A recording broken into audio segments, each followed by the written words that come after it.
आज हम टिहरी के बारे में कुछ महत्वपूर्ण फैक्ट जानने की कोशिश करते हैं कि टिहरी डैम किस तरीके से पहाड़ों के बीच बनाया गया था, किसके द्वारा ये इतना बड़ा प्रोजेक्ट तैयार करने के लिए जो है आपके पास रोड मैप तैयार किया गया था। तो स्टार्टिंग से इसकी कहानी हम समझते हैं किस तरीके से ये बनाया गया है। आज उत्तराखंड की जो नई पहचान बन के उभरा है सामने, उसके बारे में कुछ महत्वपूर्ण फैक्ट देखते हैं। आप लोगों को सबको पता ही है, टिहरी डैम भागीरथी और विलंगना नदियों के संगम पर बनाया गया एक बहुत ही खूबसूरत, भारत या फिर एशिया का सबसे बड़ा एक डैम है जो इस समय बनाया गया है। यहाँ पे ऊंचाई के हिसाब से भी इस समय एशिया का सबसे ऊंचा डैम है, जिसकी ऊंचाई लगभग 260.5 मीटर ऊंचा एक डैम बनकर तैयार हुआ है। ये उत्तराखंड के मध्य पहाड़ी इलाकों में हिमालय से जो सीरीज़ है, ये हिमालय की अद्भुत श्रेणियाँ जो आप देख रहे हो अभी फ़िलहाल, थोड़ा सा आप इसकी 3D इमेजेस चेक करते हैं। ये टिहरी के कुछ भव्य दृश्य, चारों ओर पहाड़ियाँ ही पहाड़ियाँ हैं हमारे पास। उसके बीच में जो ये आपके पास जलाशय है हमारे पास, वो अपने आप ही एक अद्भुत नमूना पेश करता है। यहाँ पे इतने बड़े हिमालय क्षेत्र में इतनी बड़ी झील जो बन के तैयार हुई है, ये इसके अपने आप में कुछ प्लस पॉइंट भी हैं और अपने आप में कुछ नेगेटिव फैक्ट भी हैं हमारे पास। प्लस पॉइंट फ़िलहाल के लिए बहुत ज़्यादा हैं और आने वाली कल में यही प्लस पॉइंट हमारे लिए काफ़ी नेगेटिव हो जाएंगे। फ़िलहाल टिहरी वालों के लिए एक नई लाइफलाइन की तरह काम कर रहा है। टूरिज़्म से लेके, टूरिस्ट प्लेसेस से लेके, यहाँ का डेवलपमेंट से लेके काफ़ी फ़ायदा टिहरी डैम्स या फिर टिहरी वालों को या फिर उत्तराखंड या फिर भारत को इसके लिए इससे मिल रहा है आपके पास।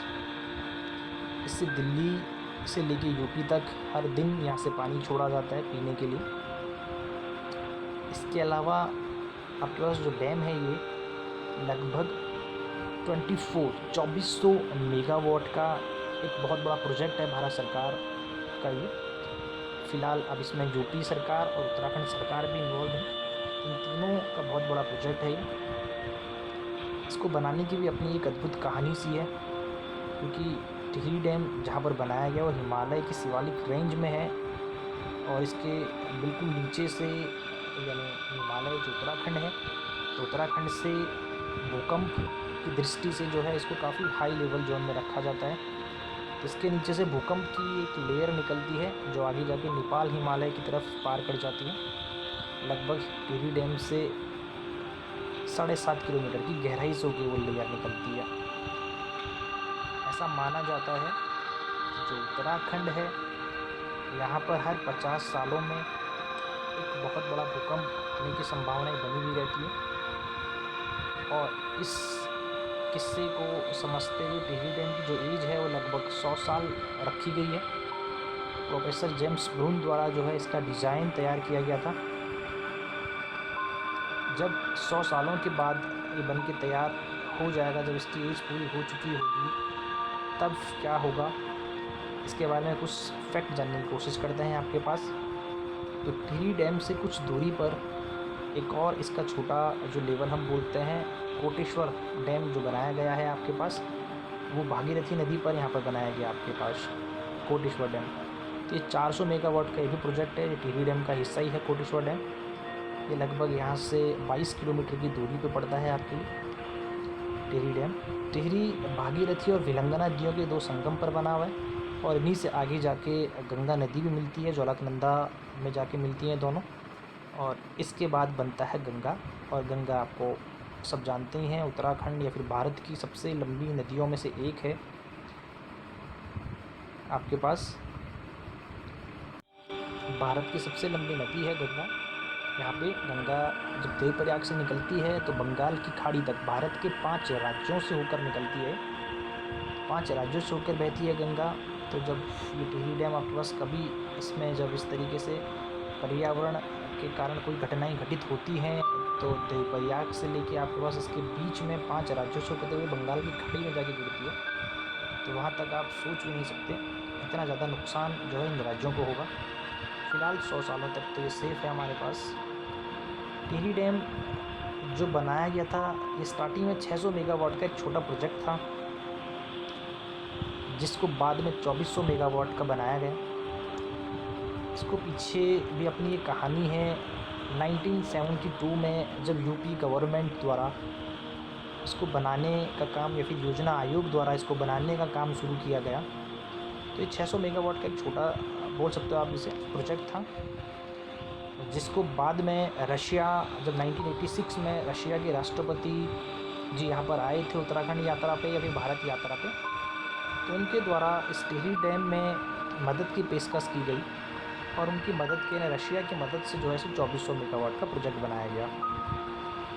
इस दौरान जब ये पूरी तरीके से बन के तैयार हुआ, तो जो पुराना टिहरी था यहाँ पे, वो पूरी तरीके से जलाशय में, लगभग 42 किलोमीटर का जो ये जलाशय फैला हुआ है आपके पास, उसमें जो ये पूरी तरीके से डूब गया आपके पास।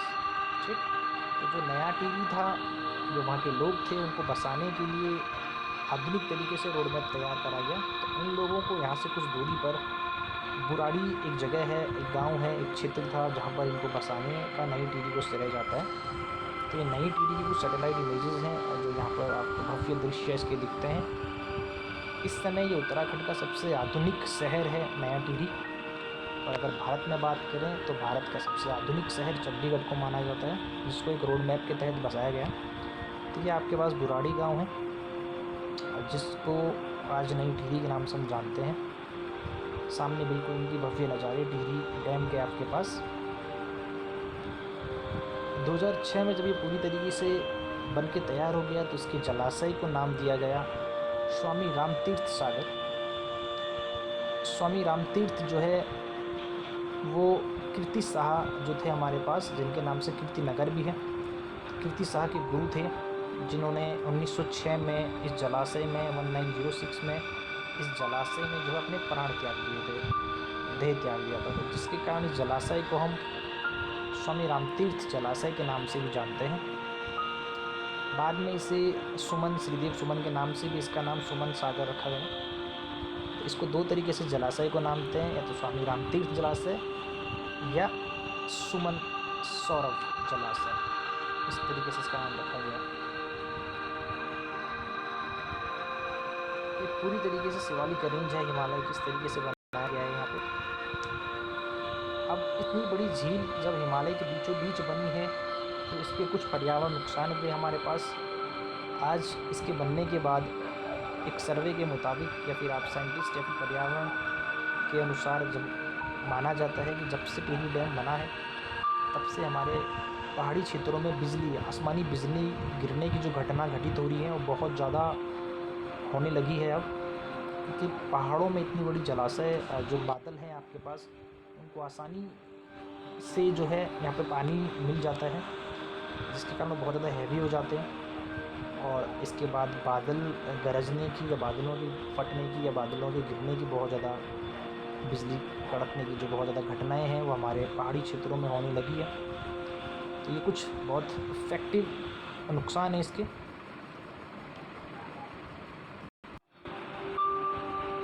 नुकसान के साथ साथ इसमें काफ़ी सारे फ़ायदे भी हमें हुए हैं। आज टिहरी की एक नई पहचान के तौर पे बनी है टिहरी झील।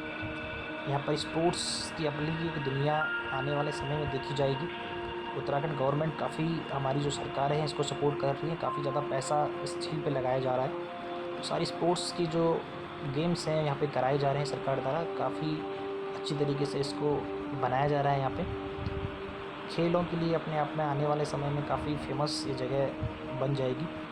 ये हमारा नया टिहरी के कुछ भव्य दृश्य हैं आपके पास, और ये आपके पास इसके कुछ दिन के नज़ारे हैं हमारे पास। ये जो पुरानी टिहरी है आपके पास, जब ये टिहरी डैम बनना शुरू हुआ था, तब के कुछ नज़ारे हैं आपके पास। टिहरी का घंटाघर है, क्लॉक टावर, जिसको कीर्ति शाह द्वारा रानी विक्टोरिया की यादों में बनाया गया था, सम्मान में बनाया गया था। ये जब टिहरी डैम हल्का फुल्का डूबने की कगार पर है, पुराने घर अवशेष, अब ये क्लॉक टावर है टिहरी का, 1897 में बनाया गया था ये। और उसके बाद पूरी तरीके से टिहरी जलाशय में डूबने के बाद इसका दृश्य है हमारे पास।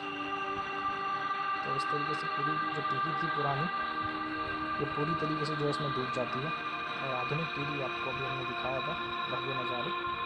अपने आप में कुछ सुंदर दृश्य इसमें फ़ायदे के साथ साथ कुछ नुकसान भी इसके साथ जुड़े हुए हैं। तो फ़िलहाल कुछ पॉजिटिव चीज़ें हम इसमें देखते हैं तो काफ़ी सारी बिजली जो है भारत सरकार या उत्तराखंड गवर्नमेंट को इससे मिलती है। आने वाले समय में अभी हाल ही में जो है एक नया ब्रिज प्रतापनगर तहसील के लिए भारत सरकार द्वारा पेश किया गया। ये अपने आप में समय भारत का एकमात्र इतना लंबा केबल ब्रिज बनाया गया है। इसका नाम दिया गया है डोगरा चाटी। 725 किलोमीटर लंबा एक ब्रिज है जिसको दक्षिण कोरिया की कंपनी द्वारा बनाने में मदद की गई है। उसने इसका डिज़ाइन बनाया दक्षिण कोरिया की योशिन कंपनी है, क्योंकि इसके पीछे भी एक कहानी थी। जब इसको बनाया गया था 2006 में तो इसके काफ़ी सारे डिज़ाइन फेल हो गए थे। 2010 तक भारत सरकार उत्तराखंड सरकार द्वारा इसको बनाने के बहुत सारे तरीके रखे गए, पर हर बार जो है डिज़ाइन फेल हो जाता था। 2016 में उत्तर कोरिया की दक्षिण कोरिया की कंपनी आके इसको बनाने की तैयार करती है और उसके बाद ये बन के तैयार हो गया। हमारे पास प्रतापनगर की एक नई पहचान बनी है। तो इस तरीके से कुछ फैक्ट थे इसके टिहरी डैम पे आपके पास। ठीक, अब आप इसके कुछ बेहतरीन के नोट्स हैं जो आपके काम के हैं। यहाँ पे आप इसको एक बार चेक कर लो या फिर आप इसके स्क्रीनशॉट मार सकते हो। यहाँ पे इसमें काफ़ी सारी आपके काम की चीज़ें हैं क्वेश्चन। तो ये सबसे पहले भागीरथी और विलंगना दो नदियों के संगम पर बनाया गया है। इस समय भारत का सबसे विशालकाय डैम है। इसकी ऊंचाई जो है 260.5 मीटर। या आपके जीके पॉइंट है कुछ महत्वपूर्ण। दुनिया में इसमें 8वां दुनिया का सबसे बड़ा बांध है ये 8वें नंबर का, और विश्व में ऊंचाई वाला बांध है 5वें नंबर का। बड़े में साइज़ में 8वां है और ऊंचाई में 5वां इसका नंबर है।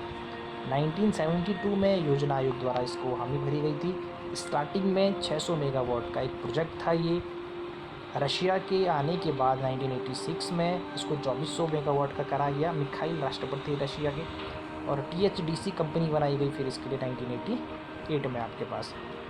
इसके बाद 2400 मेगावाट का प्रोजेक्ट बनाया गया था। यहाँ पर आपके पास बार बार जो क्वेश्चन पूछा जाता है, कोटेश्वर डैम किस नदी पर है या फिर कितने मेगावाट का प्रोजेक्ट है। दिल्ली के लिए 300 क्यूसेक और यूपी के लिए 200 क्यूसेक। क्यूसेक एक यूनिट होती है, बहते हुए पानी को जो पानी छोड़ा जाता है उसकी यूनिट होती है आपके पास।